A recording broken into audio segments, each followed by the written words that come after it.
আসসালামু আলাইকুম, আমি ইঞ্জিনিয়ার হাসান। আমার চ্যানেলের পক্ষ থেকে আপনাদের সবাইকে স্বাগতম। আজকে আমি কলাম ঢালাইয়ের পূর্বে কী করণীয় সেই বিষয় নিয়ে আলোচনা করব। প্রথমে বোর্ড সেটআপের আগে কলামের রিংগুলো সঠিকভাবে বাঁধা হয়েছে কিনা সেগুলো আগে চেক করে নিন। এরপর রডের গায়ে আলগা যে মশলা লেগে আছে সেগুলো ব্রাশ দিয়ে উঠিয়ে দিন। এরপর কিকারের বাহিরের চারিপাশে জুট বেল বেঁধে দিন। অবশ্যই আপনাদের জুট বেল বেঁধে দিতে হবে, না হলে এখান দিয়ে পানি লিকেজ হওয়ার সম্ভাবনা থেকে যায়। বোর্ডগুলো পরিষ্কার করে তৈলাক্ত করে দিন।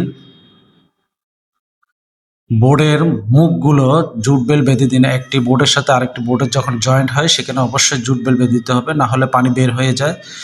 এরপরে কাভারিংগুলো আছে কিনা চেক করে নিন। কলামের ভিতরে যে কাভারিংগুলো আছে কিনা চেক করে নেবেন।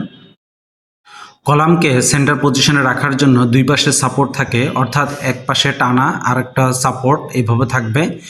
আর এই পাশে দেখুন সাপোর্ট এবং টানা, তারপরে আবার সাপোর্ট এবং টানা এগুলো থাকতে হবে, তাহলে কলামটা অবশ্যই সেন্টারে থাকবে। এটা খেয়াল রাখুন। আর একটা বিষয় হচ্ছে যে টানাগুলো সঠিকভাবে আছে কিনা, টানাগুলো যেন লুজ না থাকে। আমি একটু দেখাচ্ছি, এই যে দেখুন এখানে কোনো এটা লুজ নেই, এটা সঠিকভাবে হুকের সাথে লাগানো আছে কিনা, টান বোল্টগুলো সুন্দরভাবে টাইট দেওয়া আছে কিনা এগুলো খেয়াল রাখবেন। আমি আরেকটা চেক করে দেখতেছি, এটাও কিন্তু সঠিক আছে, এটাও টান বোল্ট টান আছে। তারপরে এরপর আমি সাপোর্টগুলো দেখব, এই যে সাপোর্টগুলো বাঁশ দিয়ে দিয়েছে এগুলোর বাঁশগুলো ভালো আছে কিনা। বাঁশগুলোকে নাড়িয়ে দেখবেন এগুলো নড়ে কিনা সেটিকে খেয়াল রাখবেন। না, যদি না নড়ে তাহলে তো ভালো, না নড়লে এগুলো ঠিক করে নেবেন।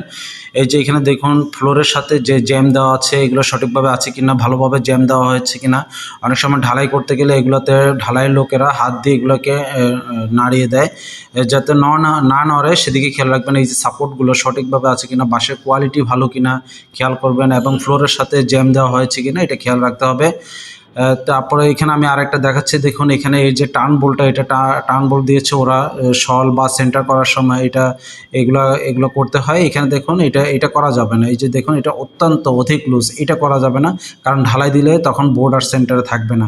এটা অবশ্যই এরা মিলানোর জন্য এটা করেছে, কিন্তু এটা আমি অ্যাগ্রি করিনি। এটাকে টান দিয়ে একদম টান থাকতে হবে, তাহলে এটা ঠিক থাকবে। আর না হলে এটা সেন্টার যখন ঢালাই দিবে তখন আর সেন্টার থাকবে না। এই যে দেখুন এখানে কাভারিং দেওয়া হয়নি। অবশ্যই আপনারা এটা খেয়াল রাখবেন। ভিতরে রড এবং টাই যে এক্সট্রা টাই থাকে সেগুলো দেওয়া আছে কিনা সেটা খেয়াল রাখতে হবে। এগুলো প্রয়োজনে আপনারা আবার উপর থেকে উকি দিয়ে দেখতে পারেন।